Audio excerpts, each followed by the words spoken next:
Bom dia a todos. Sejam muito bem-vindos a mais um episódio da série Deep Talks, Big Challenge for Deep Water Operation. No episódio de hoje, vamos falar sobre a transformação digital na era dos dados, tão em vogue no mundo todo. A adoção de novas tecnologias pelas empresas tem sido essencial para gerar mais produtividade, eficiência e redução de custos.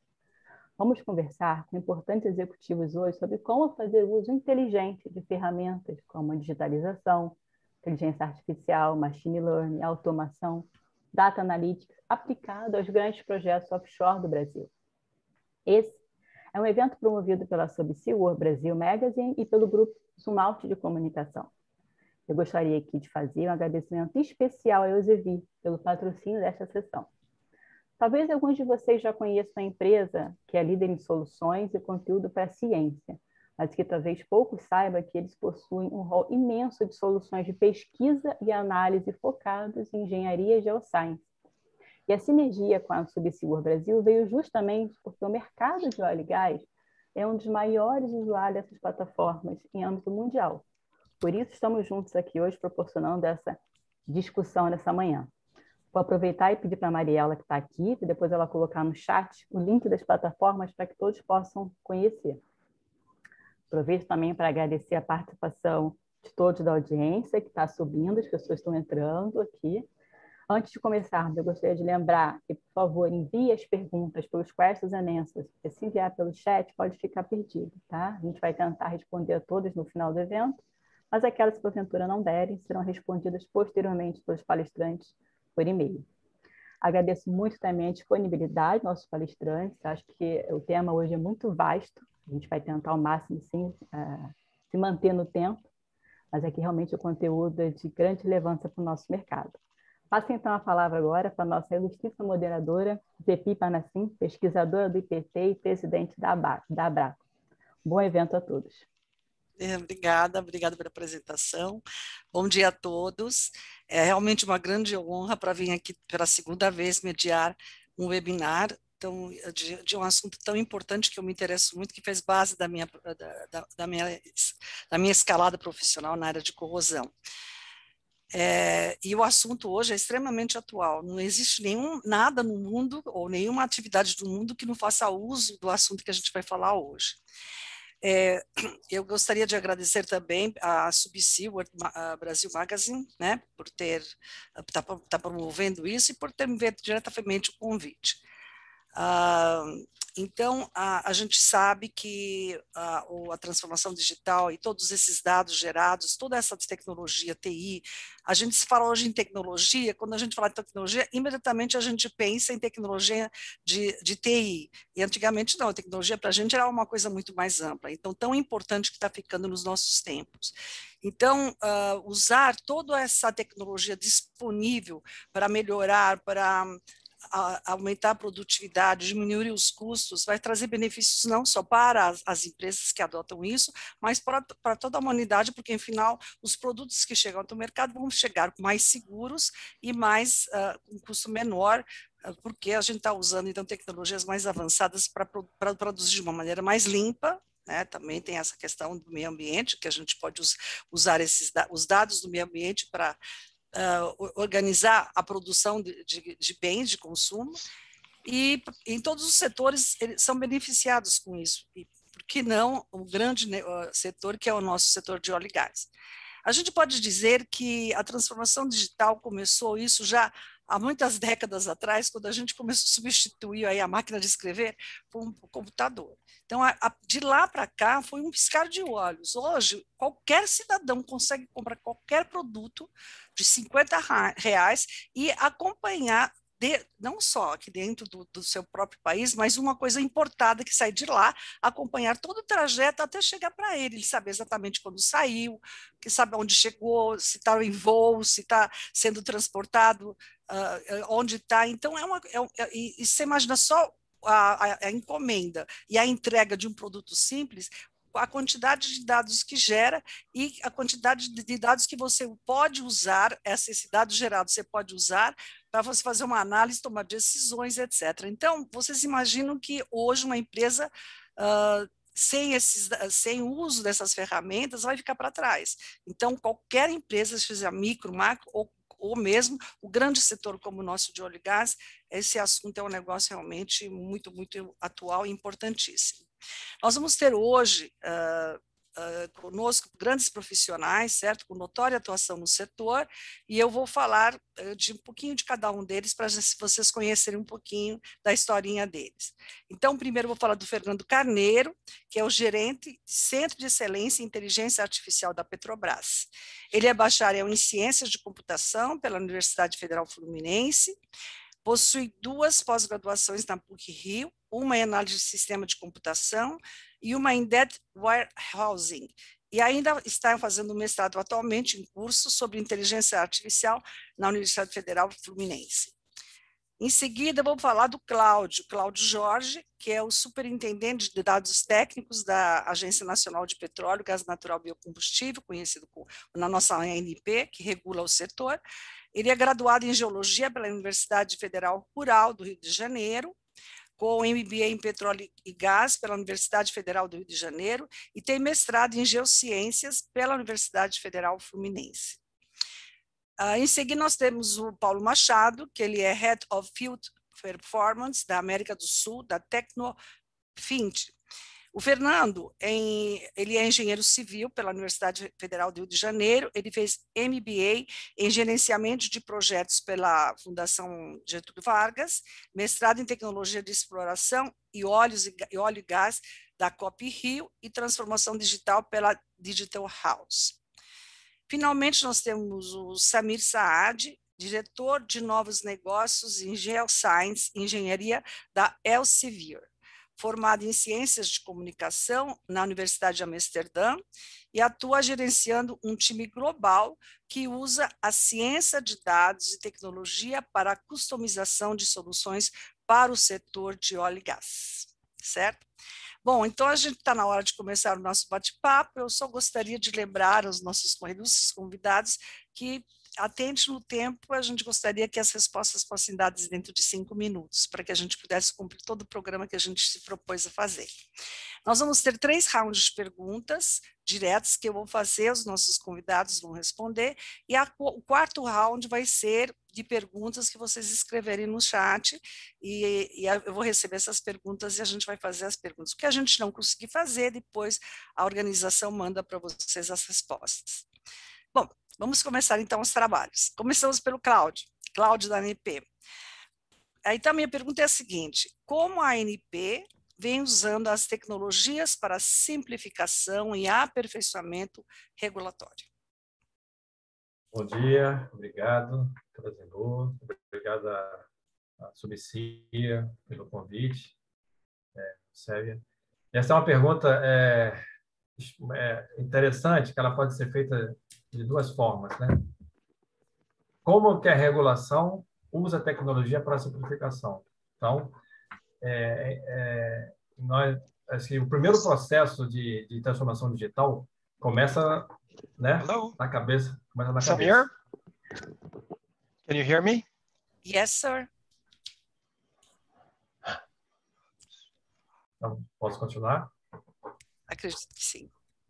Então, essa transformação digital, ela começa muito simples, né, no primeiro passo, uma mudança regulatória, né, para a gente poder absorver o que está vindo no mercado, porque, para vocês terem uma ideia, a resolução que nós tínhamos, né, no banco de dados de exploração e produção da ANP, né, que faz parte da minha superintendência, da SDT, nós tínhamos estabelecido que nós receberíamos somente CD, DVD e estava estabelecido. E fitas, são cartuchos de fitas, né? 3592. Bom, a resolução estava parada, aí começou já um tempo atrás. Eu quero mandar em Blu-ray. Pode? Não pode, que a resolução... eu quero mandar em pendrive, o dado. Então, nós começamos a entender que você estabelecer hoje algum parâmetro, né, para receber, a tecnologia ela roda muito rápido. 6 meses, né, 8 meses, você tem uma coisa nova no mercado. Então, a simplificação regulatória ela é mais lenta, porque ela passa por um processo administrativo, né? Então, nós temos que estar sempre atentos, né, para fazer essas alterações e, assim, fazer que a regulação seja sempre um passo à frente da tecnologia, o que é muito complicado, é muito difícil, mas é o que nós estamos trabalhando nesse sentido para acompanhar a transformação digital, né, na Agência Nacional do Petróleo. Muito obrigada, é isso mesmo. A gente vai olhar lá, não, eu quero cópia autenticada, não sei o que lá, né, as coisas estão mudando mesmo. Bom, vamos então, muito obrigada pela resposta, vamos então para nosso segundo convidado, da nossa empresa, que a gente tem um orgulho brasileiro, da Petrobras, e vou fazer a seguinte pergunta. Hello? Como a Petrobras está se preparando para esse... Samir? Pois não? Então, Ricardo, desculpa, Ricardo, por gentileza, você pode desligar seu telefone, seu microfone? Ele está toda hora abrindo, por alguma razão. Obrigada. Ótimo, então vamos retomar, Fernando. Como a Petrobras está se preparando para esse boom de informações geradas diariamente que estamos vivendo? Como a empresa vai se preparar e orientar, preparar para que coloque a cultura de data management dentro da sua empresa, de uma maneira inteligente e eficaz? Bom dia, pessoal. Antes de mais nada, bom dia, audiência, bom dia, organizadores. Obrigado pelo convite. Para mim é um prazer estar aqui com vocês, poder falar um pouquinho da Petrobras, poder falar um pouquinho da minha linha de pesquisa, que é a inteligência artificial. Então, muito obrigado pelo convite, é um prazer. Bom, muito se fala, né, que dado é o novo óleo, né? A gente já ouviu isso algumas vezes, e isso é uma verdade, inclusive com a empresa que tem como principal produto o óleo. Então, eu diria assim, a Petrobras ela não vai se preparar, ela já está se preparando tem algum tempo, ela trabalha muito forte para criar condições de tornar a empresa uma empresa verdadeiramente orientada a dados, né? Uma empresa data-driven, né? Uma tradução para o inglês, né? Um termo muito comum, né? O que a gente quer é conscientizar, criar a consciência e empoderar todos os nossos colaboradores no sentido de transformar, de gerar a competência para fazer um bom uso desse dado, né? Como é que a gente transforma e faz com que as pessoas tenham, de fato, a consciência de que isso é um ativo financeiro da companhia. Então, a Petrobras trabalha muito forte com isso, né? É um desafio de infraestrutura, é um desafio técnico, é um desafio, sobretudo, cultural, né? E a gente já começou essa jornada, né? Então, eu digo assim que a nossa ambição de futuro seria transformar cada um dos 45 mil funcionários da Petrobras em cientistas de dados, né? Então, dá para ter uma boa medida de qual é o tamanho do desafio, né? E a gente já faz isso há algum tempo. A Petrobras já entrega valor a partir dos dados já há muito tempo, né? Ninguém extrai óleo a 7 mil metros de profundidade sem fazer o bom uso dos dados. Só que hoje a gente se encontra numa escala completamente diferente, né? De geração, do armazenamento dos dados. E a gente precisa oferecer condições para a gente consumir esses dados, né, com maestria, né, com sabedoria, na mesma proporção. E é nisso que a gente se concentra hoje, eu diria, né? Em habilitar os nossos colaboradores, habilitar é de competência técnica, é de condições de infraestrutura, de uma estrutura organizacional que promova esse bom uso do dado, né? Então, a gente pode destacar alguns pontos aqui na linha do tempo, né? A gente hoje, né, há poucos anos, foi criada uma diretoria de transformação digital e inovação específica para tratar do tema. Antes, a gente fazia parte de uma diretoria de serviço, né? A gente tem hoje uma área de tecnologia que tem como missão, né, levar, né, a tecnologia digitais na mão dos colaboradores de maneira mais simples e ágil. Hoje, e aí eu tenho o prazer de liderar esse time, nós temos um centro de excelência, né, específico para tratar do tema de inteligência artificial. né? Analytics, pesquisa operacional, são temas que consomem esses dados, né? Mas se aqueles dados não estiverem bem estruturados, né? Se aquele dado não estiver democratizado, a gente não consegue destravar o valor que contém nele. Então, muito da nossa missão aqui, eu diria que é essa, né? A Petrobras se prepara hoje muito fortemente para habilitar, né, a cultura de geração de valor a partir dos dados. A gente pode citar aqui N projetos, né, que vão demonstrar que a gente tem seguido essa linha a passos largos. Então, eu diria que por aí. Como é que a Petrobras se prepara hoje? Criando condições de se habilitar essa cultura data-driven. Muito obrigada. Você falou uma coisa muito importante, a questão da cultura, né? A cultura é fundamental. A pessoa tem que ter a cultura para ter um insight naquilo lá. E eu até costumo falar um slogan, que eu adorava propaganda quando eu era criança, então eu tenho propagandas, e antigamente as propagandas não eram tão visuais, mas eram mais de ouvir, né? E tem um que eu não vou falar qual que era a propaganda, mas pegando aquela propaganda, hoje eu costumo dizer que dado é dinheiro. Ganhe dinheiro não perdendo dado. Era uma propaganda de um produto, né? Ele falava que o produto dele era para você ganhava dinheiro não perdendo tempo e indo direto comprando o dele. Então, hoje eu acho que realmente é isso. Dado é tudo. Então, hoje dado custa realmente dinheiro, né? Então, você tem que ter o dado, conservar, organizar e deixar disponível para quem, na hora certa, para a pessoa certa. Muito bom.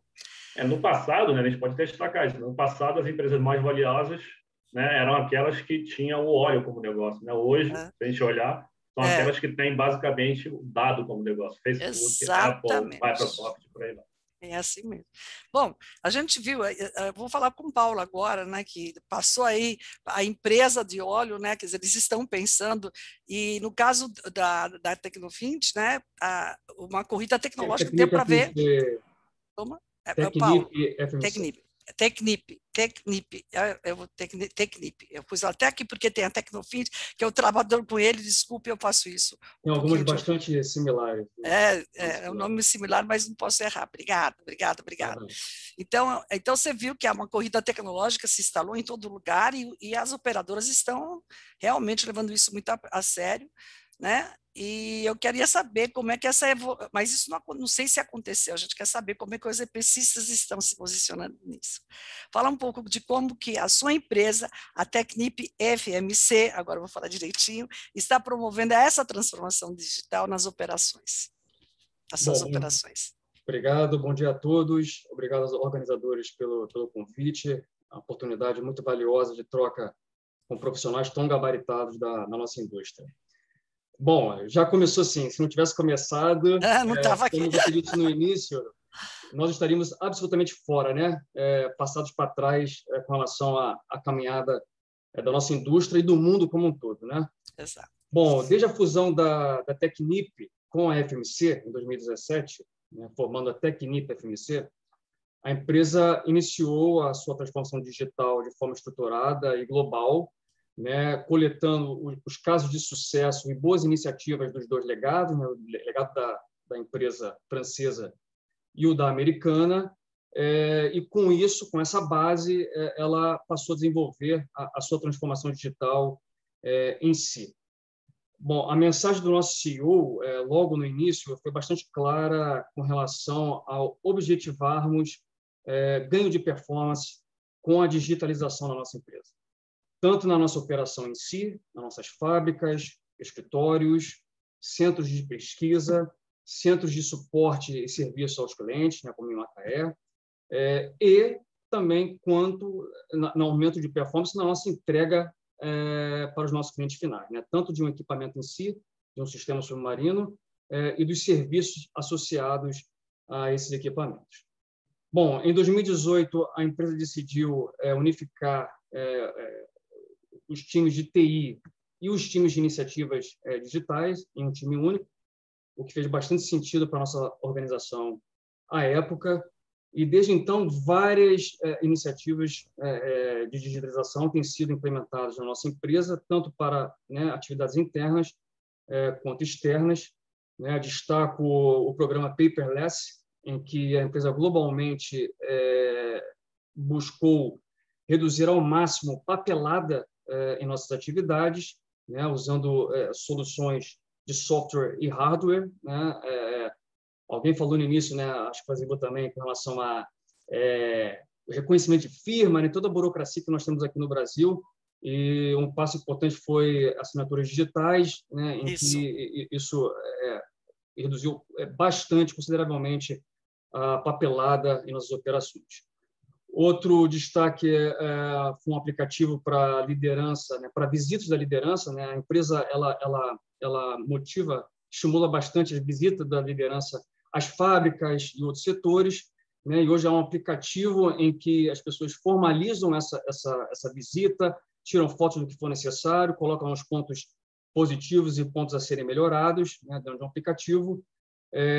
Outra iniciativa interessante é o Digital Vessel, né, que é tornar nossas embarcações digitalizadas, né, um conjunto de iniciativas para que possamos ter acesso em tempo real a todos os instrumentos, sensores, equipamentos a bordo das nossas embarcações, com o objetivo principal de agilizar a tomada de decisão, que é tão crítica e que deve ser célere, né, nas embarcações pelo custo das diárias, né, para os nossos clientes. Outra iniciativa muito interessante é a BRAIN, né, que significa Brazilian Artificial Intelligence, que visa capacitar pessoas-chave de todos os setores da nossa empresa, né, incluindo-se aí até o RH e o financeiro da nossa empresa. De novo, uma iniciativa brasileira que nos dá muito orgulho e que está muito, muito próxima de ser replicada globalmente na nossa empresa. E, por fim, nessa área, eu destaco a promoção de grande sinergia das iniciativas de digitalização com a jornada Lean da nossa empresa. Para quem não está familiarizado com o Lean, é a filosofia operacional de redução de desperdício, né? E a jornada Lean da nossa empresa ela tem sido bastante beneficiada da transformação digital da nossa empresa. Bom, em 2019, a empresa decidiu que todas as novas entregas de equipamentos Technip FMC já seriam feitas com a infraestrutura de software e hardware para que esses equipamentos, esses sistemas submarinos de produção sejam monitorados em tempo real e online.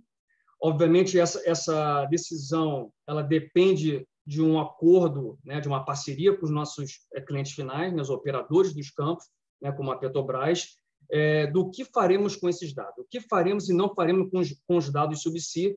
Então, há a negociação de um acordo formal do que fazer, né, como o Fernando colocou, de um ativo tão importante da nossa indústria, que é o dado. E, para finalizar, pessoal, eu destaco, né, com a correria da pandemia, especialmente no início, né, no ano passado, em 2020, em que tivemos de reagir imediatamente, né, e uma série de iniciativas foram implementadas, né, eu destaco as inspeções remotas, né, na nossa operação, tanto inspeções internas, né, de fabricação, e as inspeções com a participação de clientes e de terceiras partes, né, certificadores, por exemplo, foi bastante elogiado pelos nossos clientes, né? A gente conseguiu não parar, né, com a pandemia, especialmente no início, com tantas incertezas, e reuniões OBEAs, né, também parte da filosofia Lean, né, reuniões OBEAs em que pessoas de diferentes áreas se encontram para discutir uma atividade ou um projeto e definir ações para superar problemas, né? Hoje nós realizamos muitas OBEAs no formato online. Maravilha, maravilha. Você chamou atenção em três coisas que está diretamente andando com os dados, né? Com toda essa revolução de tecnologia, de informação. A primeira questão do Lean. No Brasil, a gente, mais do que importante, porque nós temos uma tendência a uma burocratização, e a questão do Lean, eu acho que tem que ser realmente andar junto com a tecnologia da informação, para a gente não colocar ali os dados, né, do TI, dos dados lá, o que não é necessário, né? Exatamente. A questão da agilidade, que isso foi trazido pela pandemia, infelizmente, eu tenho que admitir, todos admitem, mas eu não gostaria que acontecesse isso dessa maneira, mas a pandemia trouxe essa cultura de agilidade. A gente teve uma transformação extremamente rápida. Eu vejo na Universidade de São Paulo que era para mudar o nome de de uma disciplina era difícil, nós tivemos que andar depressa, rapidinho, e começamos a dar aula online, e fizemos tudo muito rápido, senão nós íamos ter 1 ano parado, 2 anos parado até hoje, se a gente não fizesse isso. Então, agilidade e a questão de a gente diminuir o risco às pessoas que trabalham. Então, essa de inspeção remota, gerenciamento remoto, então são 3 coisas que, se não andar junto com os dados, a gente talvez, né, não tivesse tanto sucesso. Olha, eu estou achando maravilhosa essa discussão, tá? Bem legal mesmo, muito bom. Então, vamos agora para completando, então, a nossa rodada, na primeira rodada.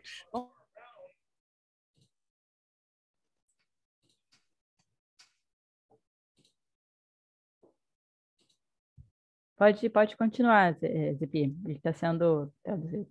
Eu acho que ela está em mute. Eu não estou ouvindo ela mais. Também não ouço. Zebi, você deve estar no mudo. O que fechou? Fechou Voltou sozinha. agora. Fechou sozinha, não mexi em nada, estou com só o papel aqui. A Elsevier oferece várias soluções de P&D, especialmente para análise e gerenciamento de dados. Bom, então, tendo isso em mente, a gente gostaria de saber um pouco sobre a plataforma integrada de pesquisas e tecnologias de engenharia para o setor de óleo e gás que vocês têm desenvolvido e quais os resultados que vocês alcançaram até hoje. Dá uma ideia do que vocês conseguiram até hoje, que tipo de transformação vocês conseguiram.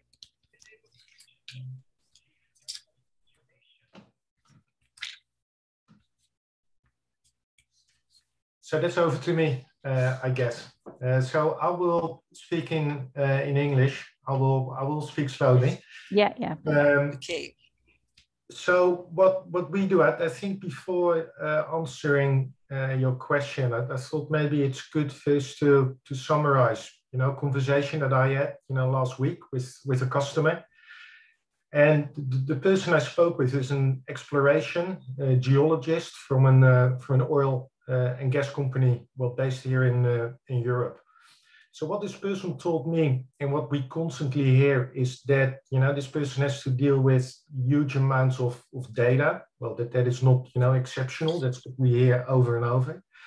But he broke it down by 3 types. So he spoke about proprietary data, scientific data or public data, and commercial data. So that could be, for example, IHS.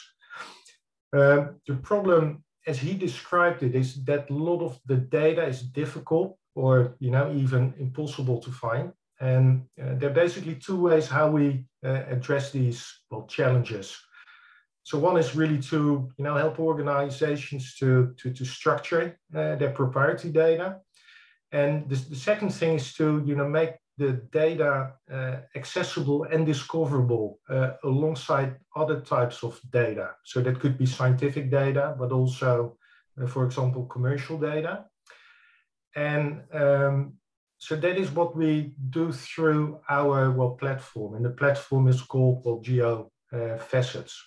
So the cool thing is that geologists can basically spatially search for maps, figures, but also tables, for example, from PDF files or PowerPoint files, but also from scientific literature.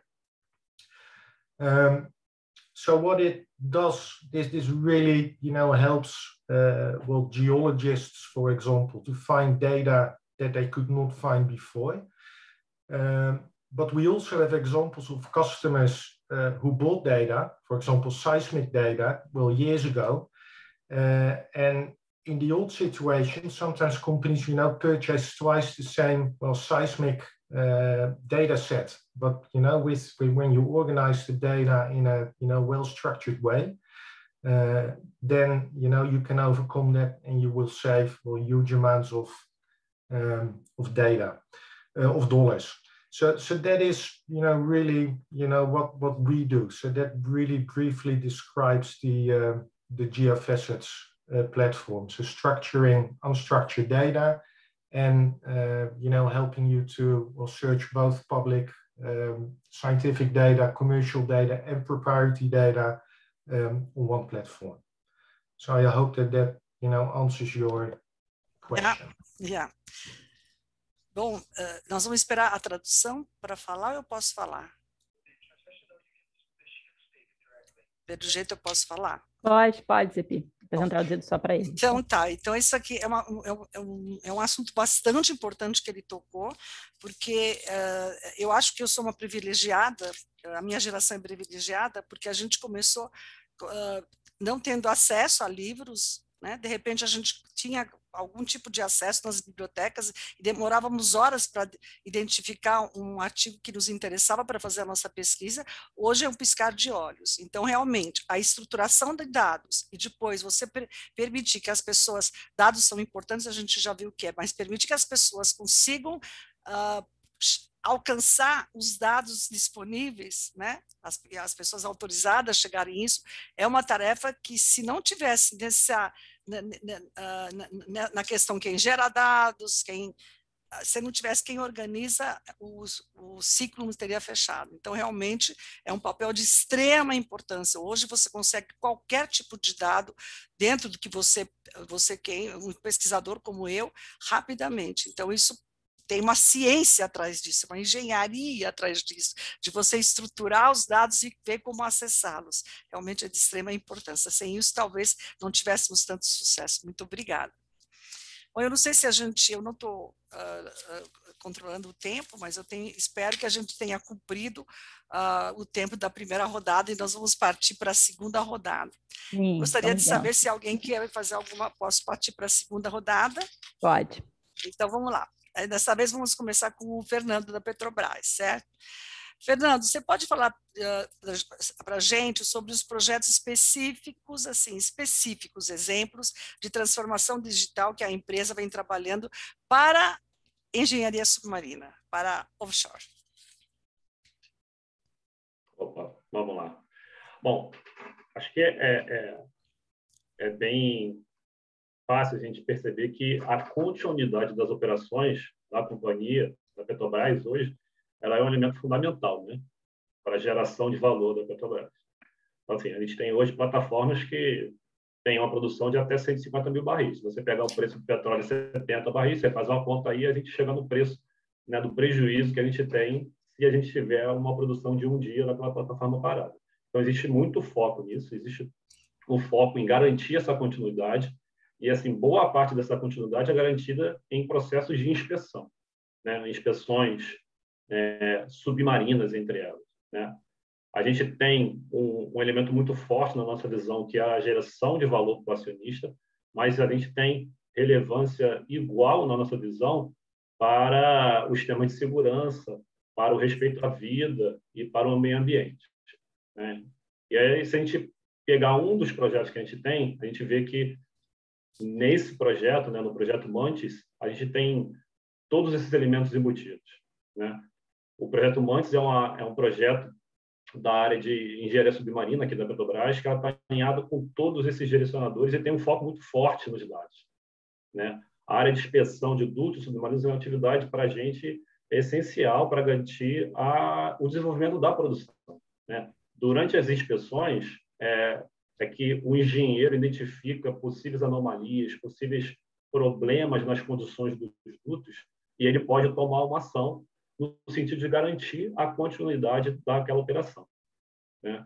Existe um outro elemento, que é o elemento ambiental, e isso está fortemente ligado à questão do meio ambiente, que eu falei que estava lá na nossa visão, que existe um ator que é muito importante, um stakeholder muito importante no processo da Petrobras, que é o IBAMA.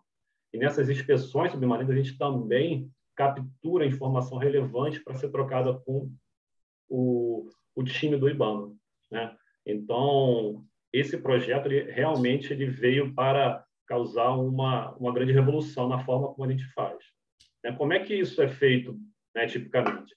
Essas imagens são capturadas por uma empresa terceirizada, essas imagens são gravadas no DVDs e, posteriormente, são colocadas à disposição dos engenheiros para fazer aquela inspeção, né? Não precisa falar que esse processo é um processo que tende a ser lento, é um processo caro, demorado, e aí o próprio trabalho de inspeção, que é basicamente ficar assistindo vídeos, né, longos, para você identificar naquelas imagens algum tipo de problema, algum potencial problema, ele é caro e demorado, e hoje ele é manual. O projeto Mantis, ele prevê que a gente mude radicalmente esse processo, né? Primeiramente, um foco nos dados, né?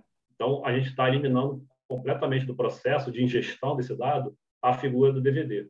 Né? Então, esses dados hoje são capturados, eles já vão direto para uma infraestrutura na cloud, e aí a gente consegue oferecer uma maior disponibilidade, né, uma maior fluidez no acesso à informação do engenheiro que vai fazer a análise daquelas imagens. Né? Existe um trabalho muito forte na anotação desses valiosos dados, né, para a gente, aí sim, poder fazer o uso da inteligência artificial. E aí, no caso desse projeto específico, do projeto do Mantis, o que a gente pretende é fazer uso de visão computacional, né, que é uma técnica onde a gente, né, dá condições ao computador de fazer uma série de tarefas para identificação e segmentação de eventuais problemas que ele vai identificando nas imagens, né? E a gente entende que isso vai acelerar bastante o processo, vai tornar ele mais curto, né? Porque boa parte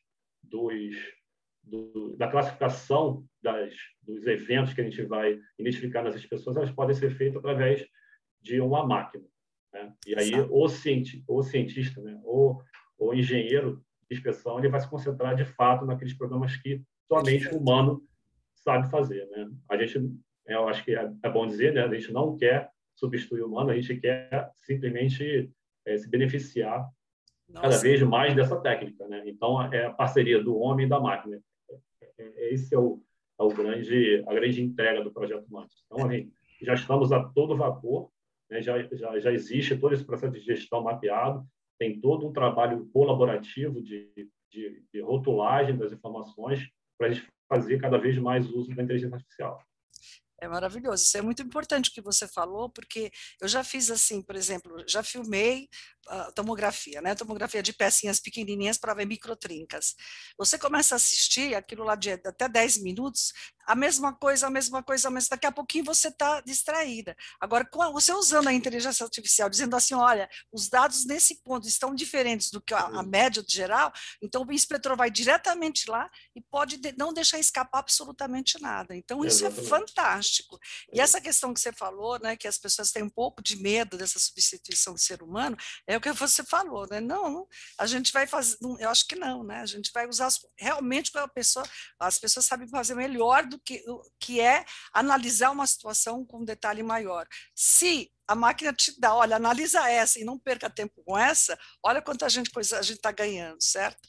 Realmente uma parceria, né? Uma parceria. Uma parceria, exatamente, uma parceria. Maravilha, maravilha. Bom, vamos voltar para o Samir agora, vai pegar todos esses dados, por exemplo, vai fazer uma inspeção de 5, 6 mil quilômetros, 5, 6 mil quilômetros, 6 quilômetros, desculpe, já pus 1.000 a mais, e vamos ver como é que ele faz o gerenciamento desses dados. Então, vamos perguntar o seguinte para o Samir. Os geocientistas gastam até 80% do seu tempo pesquisando e tentando formatar informações confiáveis e atualizadas sobre as bacias. Qual é o maior desafio para obter essas informações de uma forma rápida e confiável, dado o boom de informações que a gente tem, que a gente recebe, e nesse setor. A gente tem uma quantidade enorme, a gente recebe esses dados, então você já explicou na pergunta anterior, agora mais especificamente, aprofundando mais na sua resposta. Thank you. So again, I'll try to speak slow. So indeed, well, geoscientists, they spend a lot of time, searching for information like, maps, figures, could be photos, could be tables from, for example, proprietary data. But it's not only often searching for data, they also spend a lot of time, for example, cleaning data and normalizing data. So what we see, a high level, are basically three challenges. So one is the lack of organization and central data management. So information is scattered all over the place, sits on different shared drives, different folders, different way it is classified. So it's extremely difficult to get access to. Data is unstructured. So data is often available in all kinds of different file formats. So with some companies we work with, they have over 600 different file types.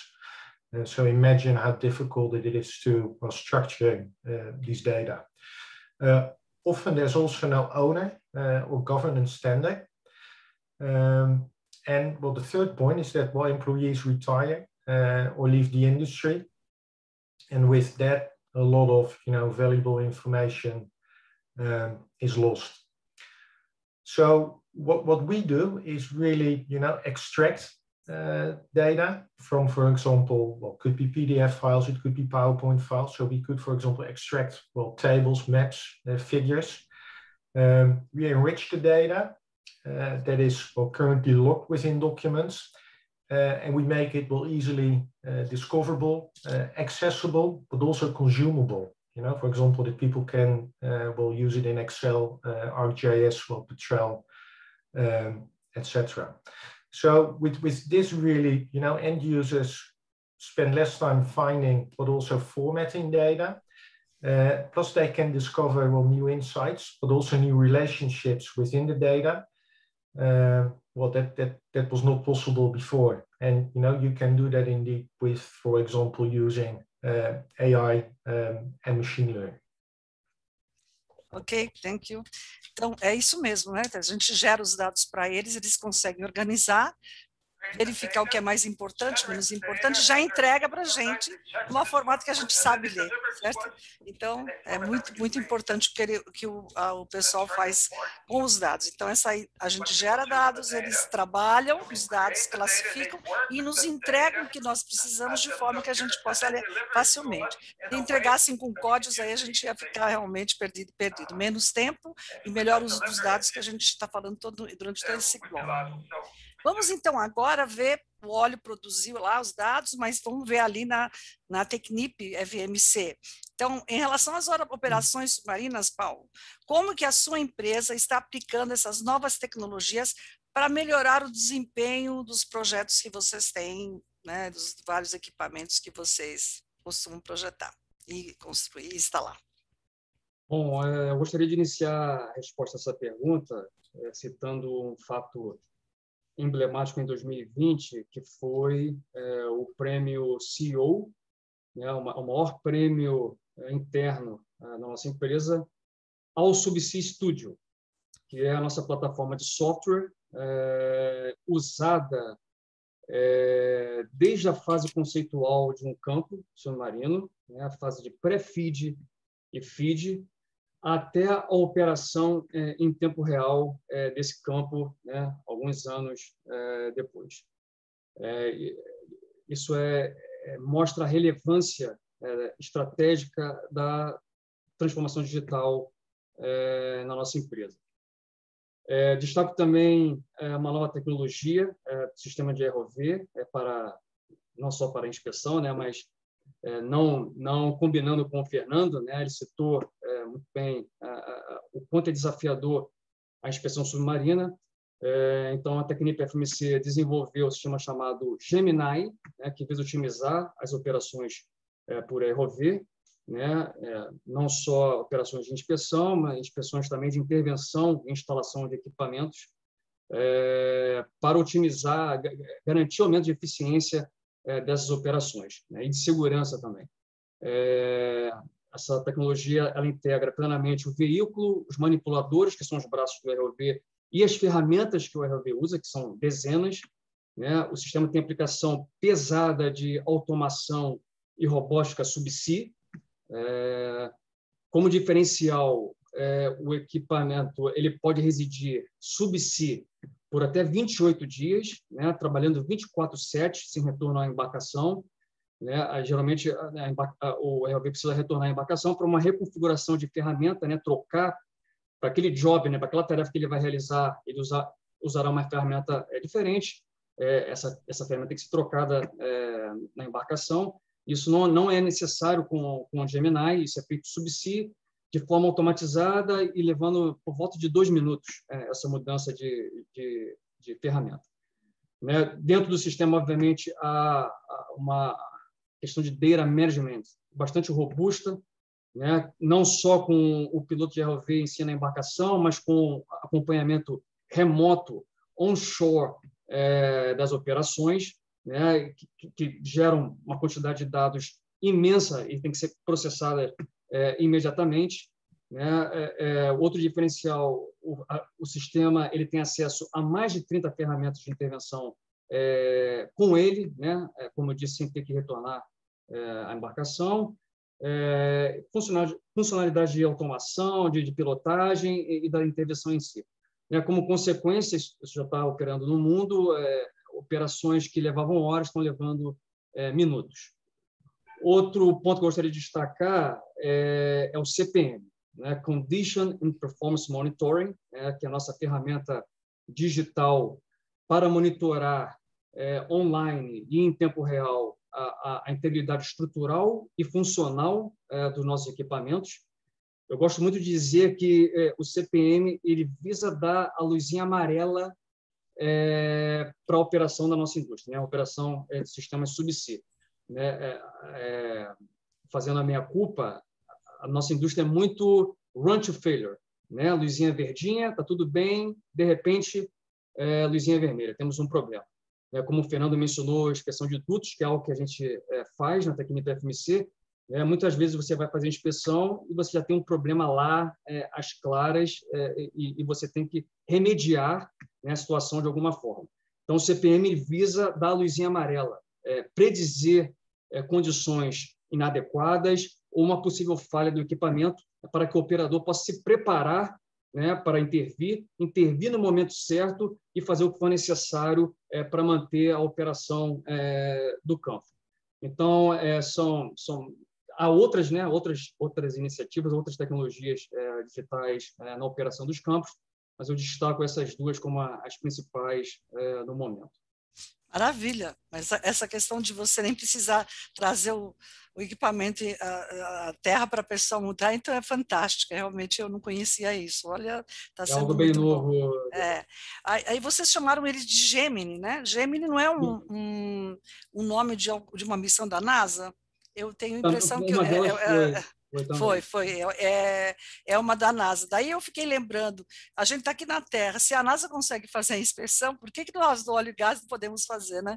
Maravilha. Alguns dizem, né, e eu concordo, que é tão difícil quanto. Eu imagino que seja, mas eles conseguem fazer, a gente também está conseguindo aplicar essas tecnologias todas a nosso serviço. E a questão disso você falou vermelho e o verde, é fantástico isso, porque isso, então, engloba tudo aquilo que o Fernando nos falou, quer dizer, nós estamos nos preocupando em ganhar dinheiro, não perder dinheiro na operação, não parar um dia, e duas outras coisas aí que vem, que é você proteger o ser humano e o meio ambiente, porque se você não deixa de jeito nenhum, então você consegue resolver. Em primeiro lugar, para a gente está sempre em primeiro lugar isso.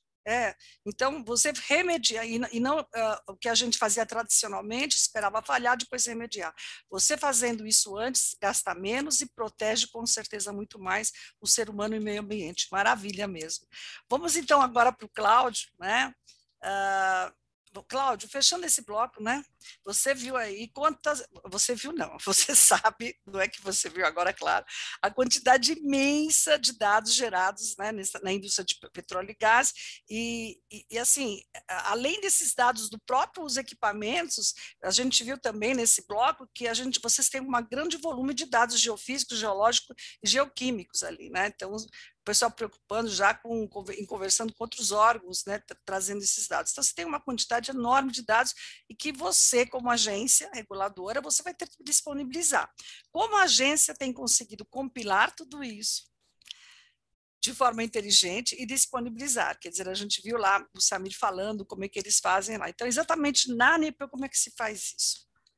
Bom, essa é uma pergunta muito interessante, porque, assim, quando nós começamos a falar em dados técnicos de petróleo, né, dado de sísmica, dado de poços, nós estamos falando, a gente sai do mundo do gigabyte e a gente passa para o terabyte e petabyte, né? Então, hoje já existe até pendrive de terabytes, né? mas isso era impensável até alguns anos atrás. Então, você fazer a gestão desse dado, né? Receber, analisar, armazenar e disponibilizar, não é tão simples como você receber um PDF no seu computador, né? Ou um Word, alguma coisa assim. Então, isso, inclusive, causa inclusive conflitos com a própria TI, né? Que a TI, a TI normal, ela está falando em giga, né? Em giga. A gente não vê internet em terabyte, né? Ninguém viu. Quantos gigas é a sua internet, né? Pois é. E como é que eu passo 1 terabyte num canal que é de giga? Então, isso tudo nós estamos assim na ponta da tecnologia, né? Então, fazer essa gestão desse dado não é uma coisa simples. E, obviamente, precisa de investimento. Investimento, né? Nós fizemos um trabalho aí há 2 anos, a gente vem investindo, a agência vem investindo fortemente, né, em comprar equipamentos, né? Nós adquirimos um robô da IBM, chama robô Hermes, né? Que na realidade é uma grande biblioteca de dados, e aumentando a capacidade de armazenamento desses dados. Hoje nós temos uma capacidade de 30 petabytes de dados, tá? Você ter uma ideia, o BDEP hoje, de toda a indústria do petróleo, né, que gerou dados, nós estamos em torno de 6 a 7 petabytes de dados. Tetrabytes, nossa. Petabytes de dados, E nós adquirimos agora um robô para 30. Então, nós temos um fôlego aí de alguns anos, vamos dizer assim. Só que aí vem uma outra coisa. O dado ele não cresce de acordo com normalmente com o tempo, né? É uma progressão geométrica. Porque cada vez mais você tem que imaginar um pré-sal, por exemplo, o dado vem muito mais pesado. Ele vem muito mais dados, né? Então, ele tem a gente tem um projeto de guarda, por exemplo, a sísmica 4D, né, que está tão falada a sísmica 4D agora, que é a sísmica que fica 24 horas monitorando o reservatório. São dados pesadíssimos, entendeu? Pesadíssimos. Então, fazer essa gestão é muito complexa. E como disponibilizar esse dado para a sociedade? Uma coisa que eu sempre costumo dizer, que o dado mais caro do mundo é o dado não utilizado. Okay, I'm back. So the most expensive information is information. Então, o dado mais caro do mundo é o dado não utilizado, que eu recebo, controlo, armazeno, gasto de energia, gasto de segurança, e ninguém usa. Então, a ideia da agência é cada vez mais disponibilizar esse dado, né? Então, com isso, por exemplo, nós fizemos com a Petrobras, que é a nossa principal, né, operadora do país, um link de 10 gigabytes, por exemplo, né? Então, com a Petrobras, a gente, por exemplo, não troca mais mídia com a Petrobras. Tudo vem pelo link, né? É um link direto, dedicado, né? Então, a gente recebe esse dado via esse link e também emite esse dado. Para você ter uma ideia, mais de 700 terabytes já foram transmitidos em menos de 1 ano com a Petrobras.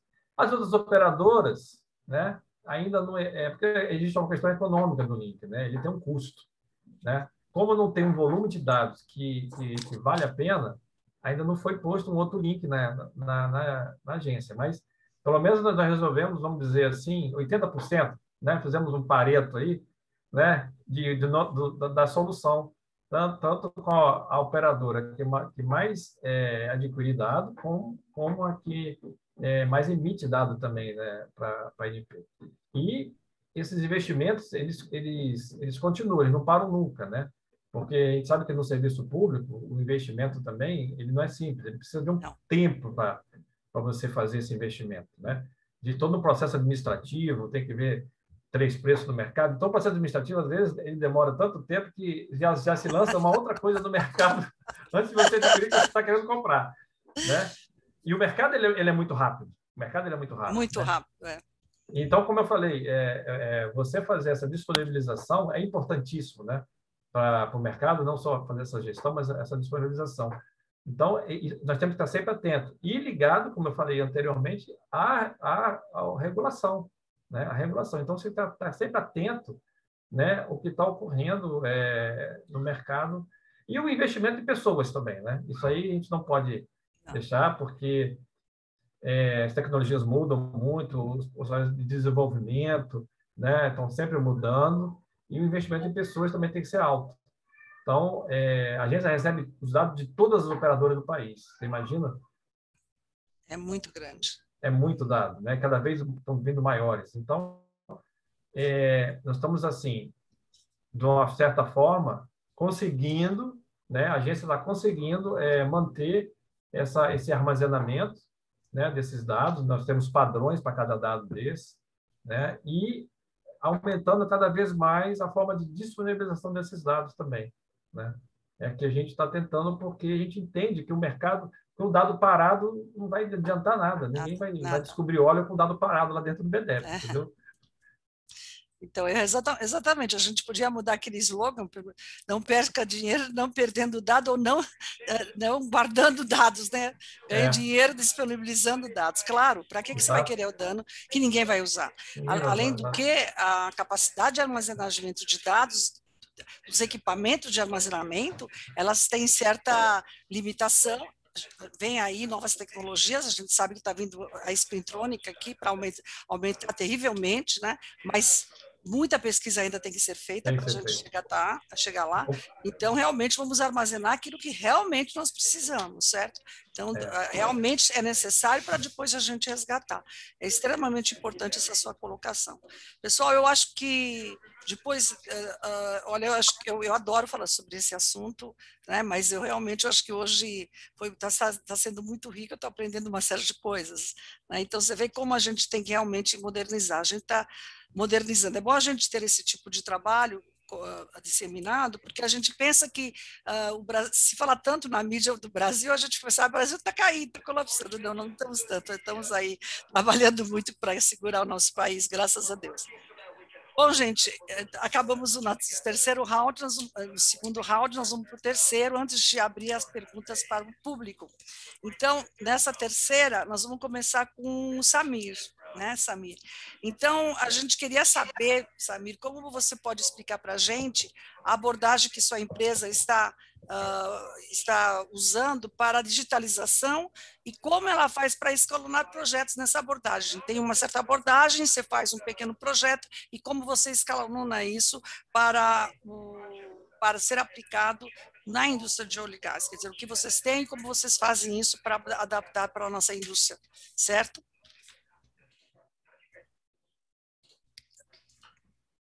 Thank you. So I think scaling up, that is often almost the magic word these days. So what we learned over the years is that we can do big projects, but for us it's really important always to set the right expectations.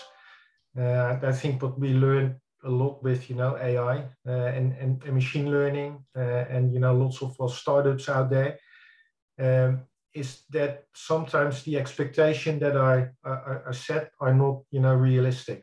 So for us it's really important to be crystal clear on what we can do, but also what we cannot do. So what we do, we always work in different phases. So we start with phase one. You could call it a proof of concept.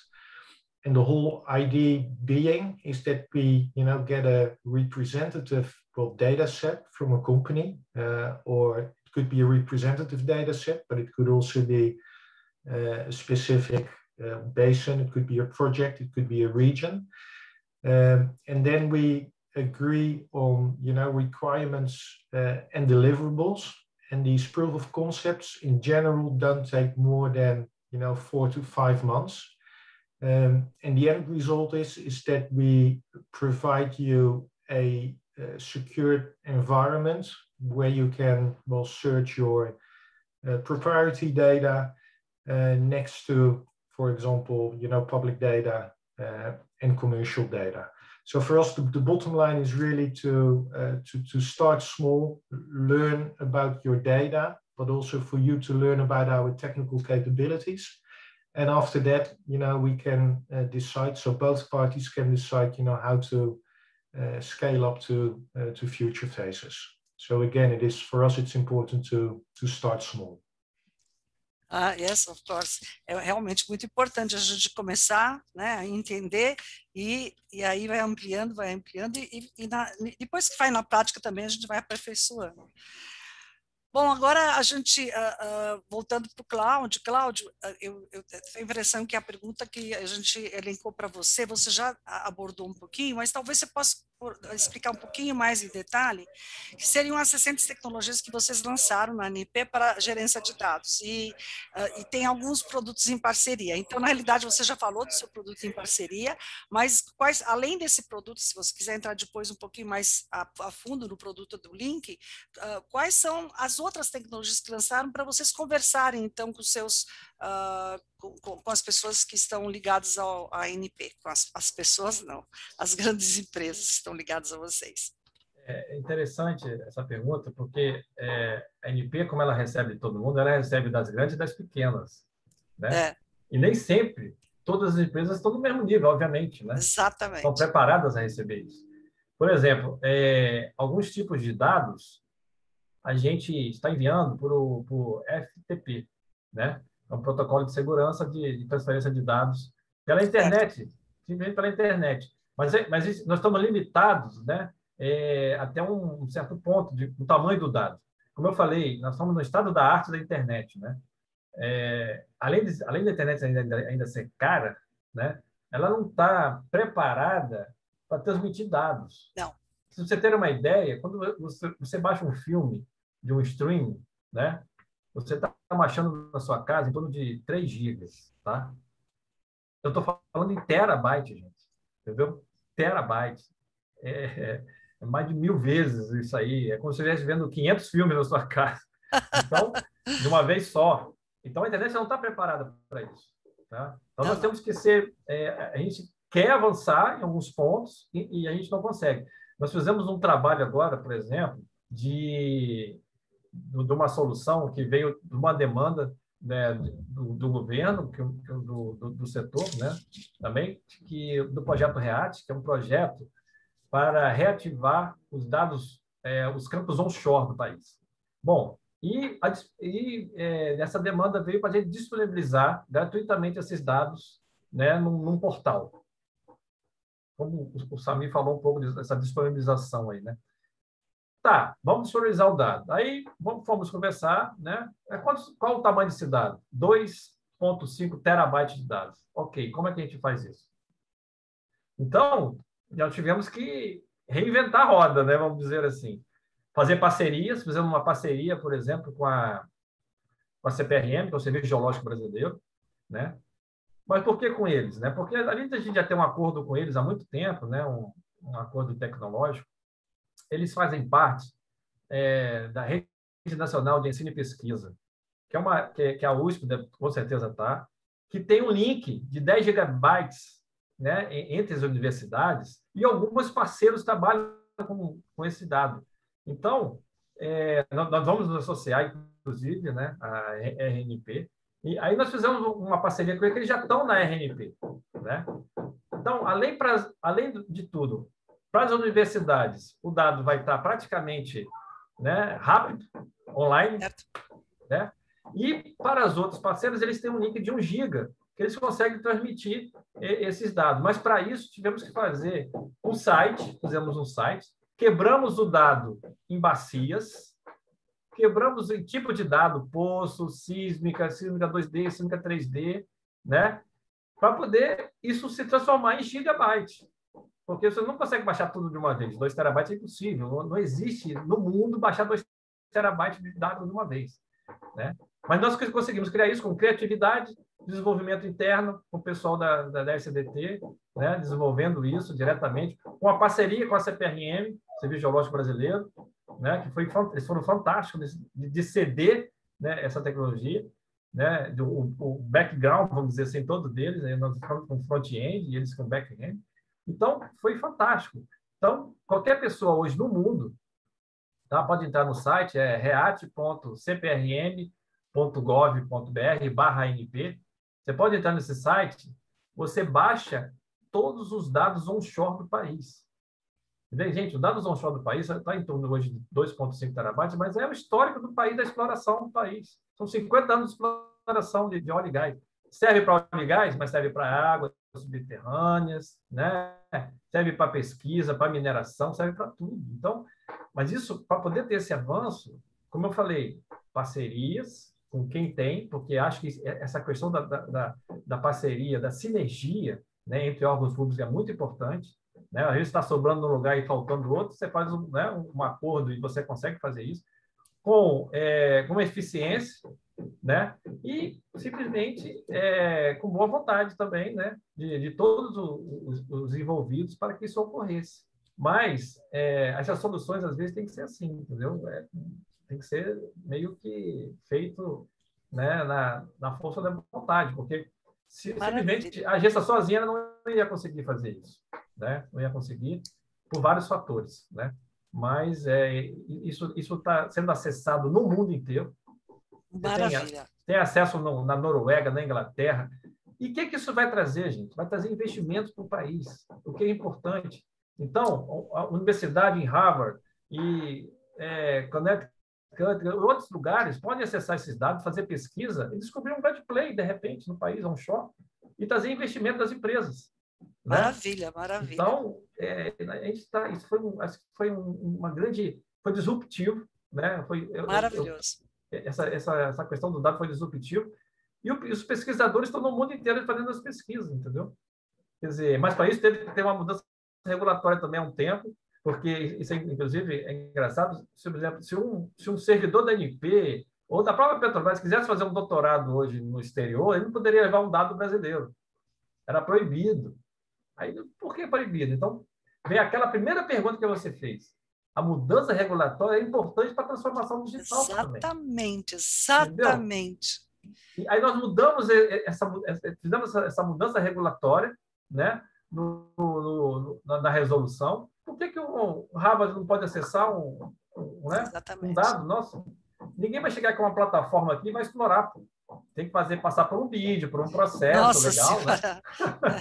Então, quanto mais estudos, é o que eu falei, o dado tem que ser estudado.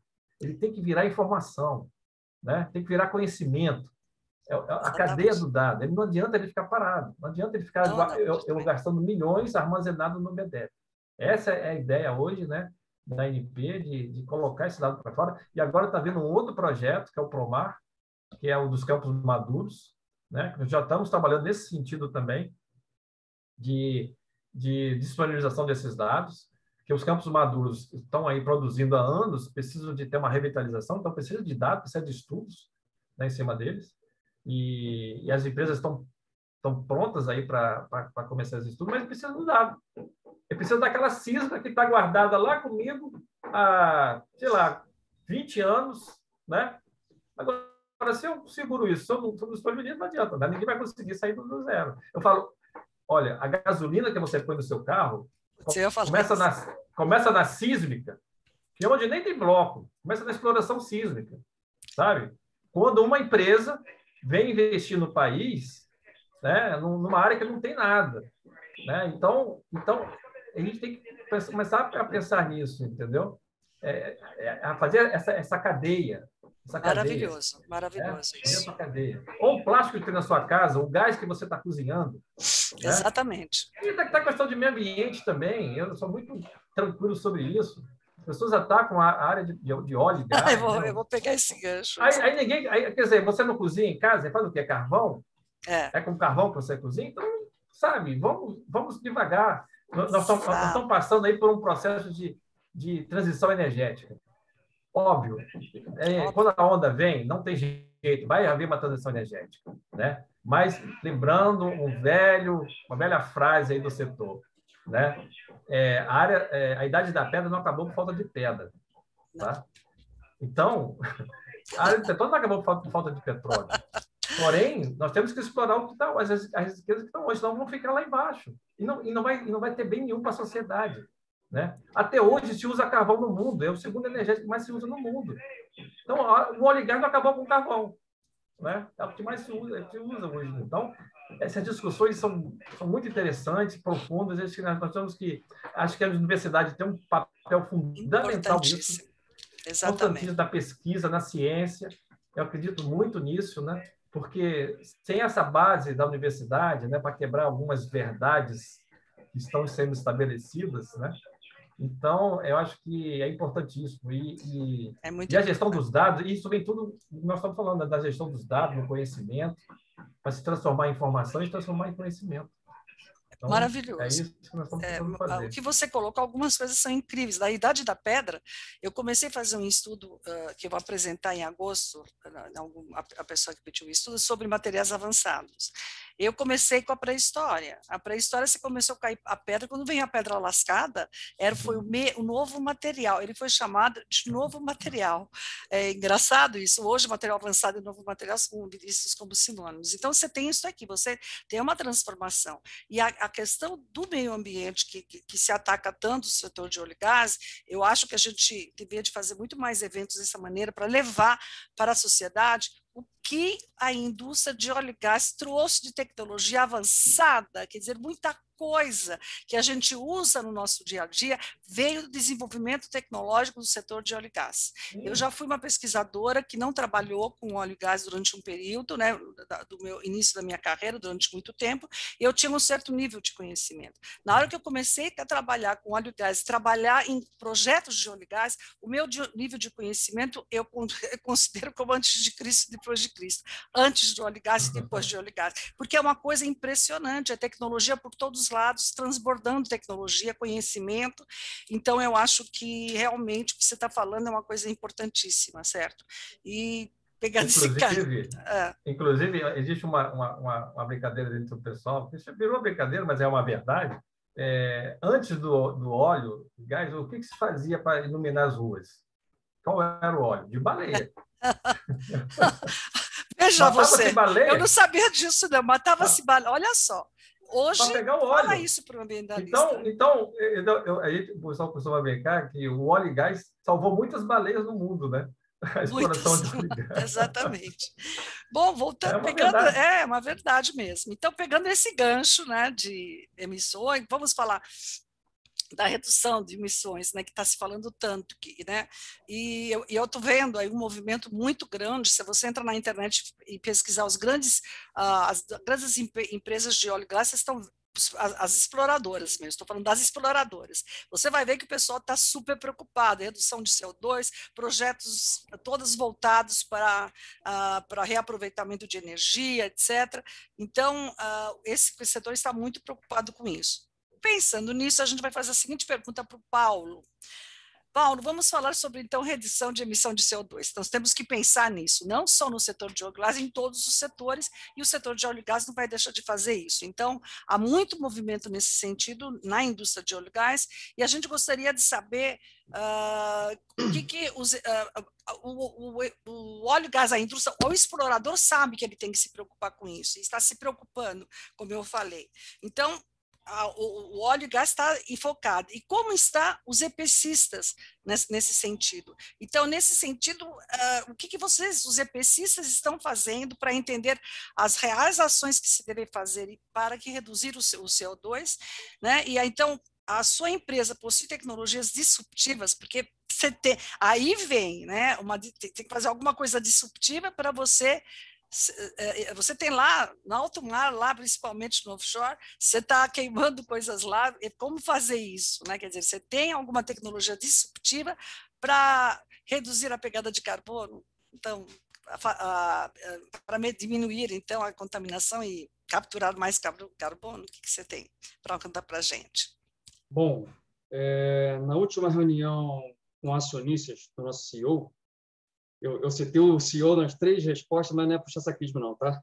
É para mostrar a estratégia clara, né, do topo da nossa empresa, né, em todos os níveis da mesma.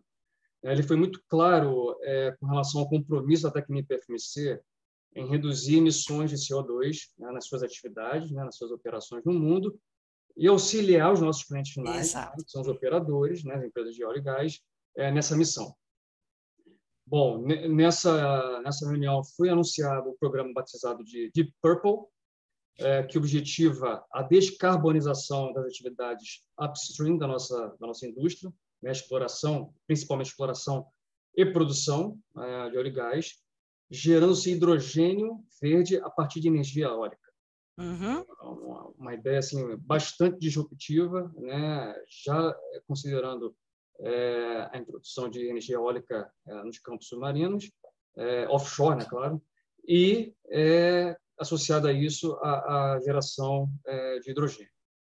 No Brasil, eu destaco a tecnologia chamada HICEP, né, que foi conceitualmente elaborada pela Petrobras, né, para gerenciar o alto conteúdo de CO2 de uma grande parte dos campos do pré-sal.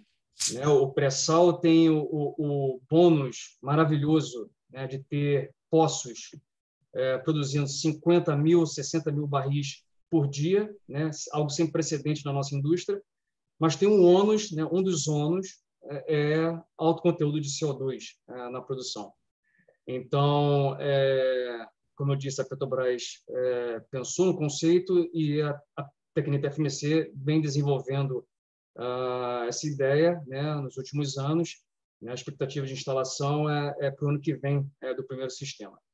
O objetivo, assim, em poucas palavras, é separar o CO2 produzido nos poços, né, separar o CO2 do óleo e outros componentes e reinjetá-lo nos reservatórios. Né, basicamente é isso. O sistema combina soluções de separação, né, separação sub-si de componentes, enquadramento de qualidade dos mesmos, né, esse CO2 tem que ter um enquadramento de qualidade para ser injetado no reservatório, e tecnologias de bombeio sub-si também. Destaco também uma outra iniciativa muito interessante, que foi uma parceria firmada com a Tecnip FMC e a Magnora, chamado Magnora Offshore Wind, que objetiva desenvolver projetos de unidades eólicas flutuantes, offshore, até mesmo, né, considerando essa tecnologia em projetos EPCI convencionais. Para quem não está familiarizado, né, EPCI significa Engineering, Procurement, Construction and Installation. Né, então, são os projetos com escopo mais completo com relação à indústria sub-si. E a ideia com essa parceria é considerar no desenvolvimento do campo, né, a utilização de energia eólica, né, a produção de energia elétrica por energia eólica com unidades flutuantes offshore. Ok, muito bom, muito obrigada pela resposta tão precisa, Nada. focada. Bom, vamos para a última pergunta. Vamos fechar com chave de ouro com o Fernando, pedindo para ele falar para a gente sobre a grande inovação em inteligência artificial. Então, vamos falar sobre isso. Como a Petrobras está usando essa ferramenta para reduzir custos, e a gente reduz custo, aumenta a segurança operacional dos grandes projetos offshore de sua empresa. E que agências estão fazendo quanto a isso? Bom, se a gente for rapidamente nos canais oficiais da Petrobras hoje, é muito fácil perceber que o atingimento dos grandes programas estratégicos da companhia que a gente tem, ele está muito focado, está muito baseado no uso de tecnologia, né? E aí, mais precisamente, né, eu tenho um grande destaque nesse tema de tecnologia, a utilização de computação de alto desempenho, né, HPC, High Performance Computing, e do uso intenso de inteligência artificial, né? Eles são colocados como pilares, né? Uma campanha que a Petrobras divulgou no dia 3, fica muito claro isso, ele destaca muito claramente o papel dessas duas frentes para atingir os programas estratégicos, né? E aí tem dois programas estratégicos de bastante destaque desse segmento de upstream, né? Que aí, no caso da Petrobras, upstream é quase um sinônimo de offshore, né? Que é o ESP-100 e o PROD-1000. Né? Para quem não conhece, o ESP-100 é um programa estratégico do segmento de upstream que tem a ambição de ter 100% de chance de se descobrir óleo na primeira perfuração. Né? Para a gente ter uma ideia, né, a gente tem hoje números entre 50% e 70% nas áreas mais produtoras. É uma meta para lá de desafiadora, né? Essa é uma meta que está sendo colocada para 2030. Né? Em maiores detalhes, eu convido a todos aí a a buscar informações nos canais oficiais da Petrobras. Isso, a rigor, elimina a fase exploratória, né? Então, essa é a ambição. É uma ambição bastante grande, né, que a Petrobras tem nesse programa estratégico do ESP-100. Um outro programa estratégico que também é igualmente relevante e desafiador é o PROD-1000, né? E o PROD-1000, ele pretende que a gente atinja uma marca de 1.000 dias entre a declaração de comercialidade do campo e o primeiro óleo, dentro de 1.000 dias, né? Hoje, para a gente ter uma ideia, esses números giram em torno de 3.000 dias, né? E uma média mundial girando em torno de 1.900. Né? Então, para alcançar os objetivos dos programas estratégicos do ESP-100 e do PROD-1000, a gente, né, prevê o uso intenso de inteligência artificial, de integração de bases de dados, utilização maciça de técnicas de aprendizagem de máquina, uso intensivo de supercomputadores, né? A gente tem um investimento muito grande feito desses equipamentos em ambiente on-premises e também na cloud. A cloud, para a gente, é um grande habilitador desses projetos. A gente tem uma parceria muito forte com os dois principais players, os dois principais provedores desse tipo de tecnologia, e a gente está acelerando bastante o uso dela. A gente tem, inclusive, dentro da TIC, da área de tecnologia da Petrobras, um direcionador muito forte que chama Cloud First, né, que a gente pretende fazer uso em escala, verdadeiramente, de todo o potencial que a gente consegue ter na nuvem, né? A gente já faz isso, a gente tem feito isso já. Esses dois programas aqui, eles não estão começando agora, né? A gente já tem diversos projetos sendo capitalizados dentro desse guarda-chuva desses dois programas, né? São dois programas que não têm precedente no mercado, né? E a gente tem uma meta muito forte de entregá-los, né? A gente pode citar aqui alguns projetos que têm muito a ver com a entrega dessas metas, né? Tem boa parte deles utilizando IA para a previsão do shutdown de plataforma, né? Eu tinha citado aqui na pergunta anterior que a gente tem uma disciplina muito grande em garantir a continuidade das operações, né? É um foco em manutenção preventiva baseada na condição e aí apoiada muito fortemente na condição que é dada pelos dados, que são capturados em tempo real. A IA ela tem um papel decisivo, né, nesse contexto, né? A gente já utiliza a IA hoje para antecipar desligamentos automáticos, né, os trips dos equipamentos, né? Se a gente expandir, né, para a parte de segurança, a gente já utiliza hoje tecnologias de vídeo analítico para identificação de incêndio, né? Isso fala com a continuidade, isso fala com segurança, né? Com respeito à vida. A gente tem inúmeras iniciativas, né, para modelagem de reservatórios utilizando esses dados. Eu poderia citar aqui também uma parte muito forte para a utilização de IA voltada para a questão ambiental, que é a identificação do teor de óleo ingraxo baseado em dados, utilizando rede de neurologia recorrente, né, que é uma técnica muito importante para a gente, para esse meio, né? Enfim, a IA ela tem sido aplicada largamente, a gente só está no início, né? A gente já entrega valor com essas técnicas na Petrobras já tem algum tempo. O que a gente tem agora é o desafio de escalar, né? Utilizar esse tipo de tecnologia, essas técnicas, né? Como eu falei anteriormente, democratizar ao máximo o acesso aos dados e transformar no limite, né, todos os colaboradores da Petrobras, né, em verdadeiros cientistas de dados, né? Maravilha. Eu faria, só para encerrar, um paralelo, né, para mostrar assim, o quanto o emprego de inteligência artificial foi importante para a gente, né, fazendo um gancho com o contexto da Covid, né, o contexto onde a gente queria garantir, né, para aqueles trabalhadores que continuavam a ir para os seus locais de trabalho, né, unidades offshore, né, refinarias, que eles fossem com toda a segurança. Então, a gente tem tecnologia hoje desenvolvida com IA para garantir o adequado uso de EPI, né, de equipamento de proteção, né, individual, né, garantir que né, fazer simulações, utilizar tecnologia de pesquisa operacional para fazer simulações, até para a gente antecipar a volta para as unidades, né, administrativas. A gente já faz isso no nosso time, né? Um outro elemento é preparar a Petrobras para o cenário competitivo, né? Especialmente na parte do refino, na parte do gás natural, onde a Petrobras ela tem desinvestimentos no plano de negócio, né? Enfim, tem muita coisa acontecendo. A inteligência artificial ela é, de fato, um divisor de águas, né? Para entregar o valor para a Petrobras nos próximos anos, e por isso que todos esses desafios, para mim, especialmente, é uma satisfação poder estar envolvido, né? Poder estar à frente desse centro de excelência, né? E aí, eu acho que é bom também falar, né? O centro de excelência ele não é um ecossistema centralizado, né?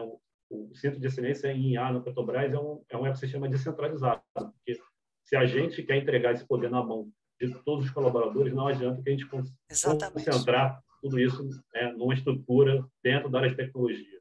Tá? Então, assim, é democratizar o acesso ao dado, mas democratizar também maneiras de se consumir aquele dado. E a IA é uma delas. Maravilha. Bom, com isso a gente encerra o 4 rounds, e se vocês olharem, eu, na realidade, quando eu fui ver as perguntas, eu vi o horário, a gente ultrapassou o horário, mas eu nem senti, passou tão rápido, tão gostoso, foi um bate-papo maravilhoso. Mas a gente não vai deixar os nossos espectadores sem as perguntas, então eu vou fazer algumas perguntas, eu gostaria que as pessoas respondessem um pouquinho menos de tempo, não de 5 minutos, mas vamos tentar uns 2 minutinhos assim, porque nós já estamos avançados, muita gente acho que já está até com fome aqui no Brasil para almoçar. Então, vamos primeiro, a pergunta é para a Tecnip FMC. Paulo, a sua empresa tem tecnologias para, olha só, descomissionamento, que a gente não falou hoje, não tocou nessa palavra. Eu achei ótima a pergunta. Obrigado pela pergunta. Rapidamente, sim, nós temos soluções e temos mais e mais discutido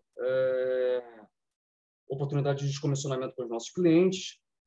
Posso citar tecnologia de plug provisório de poço com monitoramento de pressão, temperatura e outros fatores. A gente pensou isso especificamente para um campo aqui no Brasil, um campo que já está em fase de descomissionamento. O plano hoje é para o ano que vem ver esse descomissionado. Soluções de descarte de dutos, dutos flexíveis, especialmente, que são mais complicados para o descarte, desde a desinstalação por barco específico para tal, e o descarte, corte em partes, tratamento químico para descarte ambiental, isso é um ponto crítico nesse trabalho. Eu destaco também a participação efetiva da Tecnip FMC nos workshops de discussão promovidos pela ANP, o que foi de bastante valor. Descomissionamento é uma área nova para nós aqui no Brasil. Nossa indústria está caminhando agora para descomissionamento. E eu lembro um ponto que o Cláudio comentou, sobre campos offshore e ter esses dados. A gente hoje lida, pelas decisões lá atrás, de não termos os dados para alguns dados que gostaríamos de ter, para o descomissionamento. Por exemplo, qual é a condição estrutural desse duto? Descomissioná-lo é totalmente dependente disso. Então, saber a condição é muito importante. Situações de extensão de vida. Os operadores querem estender a vida de alguns ativos submarinos, mas, nesse momento, falta dados mais refinados para a gente auxiliá-los nessa empreitada. Certo. Maravilha. Muito obrigada. Nós temos agora uma segunda pergunta para a ANP. Cláudio, como a ANP está trabalhando, você falou como você disponibiliza os dados, a gente falou muito como vocês disponibilizam os dados para os seus parceiros, mas como é que faz a proteção, a segurança e preservação desses dados? Qual é a preocupação da ANP nesse sentido? Bom, a preocupação é total, né? Porque os dados, quando vêm da indústria, eles têm um período de confidencialidade, né? Para postos são 2 anos, para CIS exclusiva são 5, e para não exclusiva são 10. Então, além da gente ter a questão do armazenamento com segurança, com softwares que fazem essa segurança, né? Eles, na verdade, muitos dos dados estão até, inclusive, fora da internet, né? E aí você corta qualquer sistema de poder acessar ele diretamente, né? Então, a gente consegue fazer essa segurança. E a disponibilização, assim, a segurança é feita com softwares, como eu falei do robô da IBM, né? A gente armazena aí. E, por exemplo, você vai acessar um dado, as pessoas que estão trabalhando, elas têm autorizações diferentes, né? Você pode dar uma autorização para uma pessoa total, só para baixar o dado público. A outra consegue acessar o dado confidencial. E isso é tudo monitorado via sistemas, né? E a gente consegue monitorar praticamente 24 horas esses sistemas. Isso é uma coisa muito séria, né? Que a gente tem que levar em conta, né? E a própria ANP também tem os seus firewalls, né? De acesso que faz a invasão de hackers, essas questões todas que a gente vê todos os dias aí. A ANP, ela tem muito ataque de hacker, por incrível que pareça, né? Ela tem muito ataque de hacker, então nós temos 2 camadas ou 3 de firewalls, né? Que também são softwares que a gente consegue fazer essa segurança dos dados. E a disponibilização é a mesma coisa, né? Além de ter esse acesso diferente, a gente tem toda uma proteção, a gente bota numa DMZ antes o dado, que é uma zona que não está ligada com armazenamento para poder disponibilizar esse dado, né? Então, entendi. A gente tem uma questão de, como se fosse, o DMZ é uma zona, né, no meio, onde está armazenado e onde vai ser disponibilizado. A gente consegue colocar esse dado para poder ser disponibilizado, justamente para não ter esse acesso ao banco de dados em si, né? Muito bom. Muito bom, muito obrigada, muito bem explicado. Vamos então, a nossa última pergunta vai para a Petrobras e as pessoas querem saber. A Petrobras tem um monte de dados antes da era, né, de TI tão forte. Como é que a Petrobras tem feito para migrar os documentos em papel, certo? Dos projetos antigos, né, para o sistema de inteligência artificial, para isso, para a nossa nova era? Como é que faz isso? Eu acho que eu comentei isso lá na primeira pergunta, né? A gente tem atuado a passos largos e eu acho que um grande marco que eu coloquei lá na primeira pergunta era a criação de uma gerência, de uma divisão dentro da Petrobras exclusivamente para tratar do tema de dados. Então, haver questões de ingestão de dados, de governança do dado, definição da arquitetura. Essa arquitetura ela acontece da maneira tradicional, né, dentro dos nossos domínios aqui, né, em servidores on-premise e também na cloud, né? A gente entende que a cloud é um grande habilitador, né? E a cloud ela vai oferecer meios para a gente conseguir entregar esse volume de dados enorme para todos os colaboradores de maneira mais rápida e fluida, né? Eu não tenho conhecimento de um projeto de migração. Eu não acredito que esse seja o objetivo de se migrar, mas sim levar e entregar para uma camada de consumo todos os dados necessários para fazer aquele tipo de análise, né? Então, eu acho que essa é a pegada. Eu acho que a gente tem bastante volume de dados. A gente precisa criar essa cultura de olhar para o dado e enxergá-lo como um ativo, mas, de novo, a gente precisa saber fazer boas escolhas, né? Bom uso do dado. E claro, né? Bom uso também significa filtrar, né? Uma das etapas, a rigor, mais pesadas dentro de um pipeline de ciência de dados a rigor, justamente a etapa de pré-processamento, a saber que dado é útil, a anotação desse dado, e aí sim utilizar alguma técnica para extrair informação dele. Muito obrigada. Então, eu queria agradecer nominalmente ao Fernando, ao Cláudio, Paulo e ao Samir por essa excelente manhã. Eu achei realmente muito, muito, muito produtivo. E eu quero agradecer novamente por terem me considerado como mediadora. Muito bom mesmo, eu agradeço demais. E eu vou passar a palavra para a Fernanda, que organizou tudo isso, e para dar, então, a fazer a nossa despedida. Um grande abraço para todos. Obrigada, agradeço novamente aos nossos palestrantes e à nossa audiência. A gente passou um pouquinho do tempo, mas como eu falei no início, é um tema vasto que a gente não poderia aqui ficar discutindo em terabytes, né, o assunto. Eu agradeço a todos e fiquem ligados no próximo episódio do Deep Talk, agora em julho, mais um assunto de grande relevância para a nossa indústria. Antes de encerrar, só eu queria chamar a Mariela, acho que ela está online também, que ela queria dar uma... Sí, obrigada Fernanda, obrigada a todos pela participação. Só um comentário. Qualquer dúvida, se ficou alguma dúvida, especialmente pela apresentação de Samir, por uma questão de língua, eu sou da Elsevier e tenho base aqui no Rio, tá? Então, qualquer coisa, eu estou à disposição de vocês para complementar, adicionar informações sobre o que apresentou Samir. Só isso, Fernanda, e obrigada a todos pela participação. Obrigada, gente. Tenham um bom dia a todos. Tchau, tchau. Obrigado. Obrigado, pelo Cláudio. convite. Obrigado, Paulo. Obrigado, Fernando. Obrigado, Zeki, novamente. Tchau, tchau.